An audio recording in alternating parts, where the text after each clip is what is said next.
বাবা তুই আজকেও আসছিস? ওই ঘটনা বলে বলতে দে। তাজা তাজা শোনা, তোমার আগে দুটা দিকে পালে নিয়ে আসবো।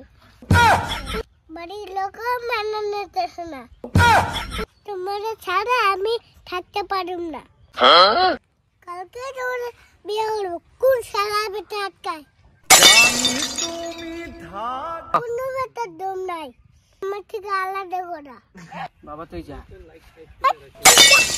মানে বুকে রামসীতা আসে, তুমি আমার বুকে আসো। ফোনটা রেখে ঢাকা আগে একটা চুমা দেবা নাকি?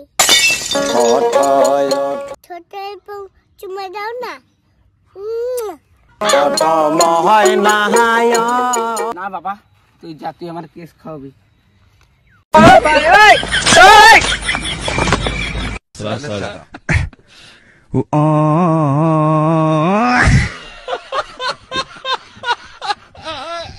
কেস খাওয়ানি বুদ্ধি।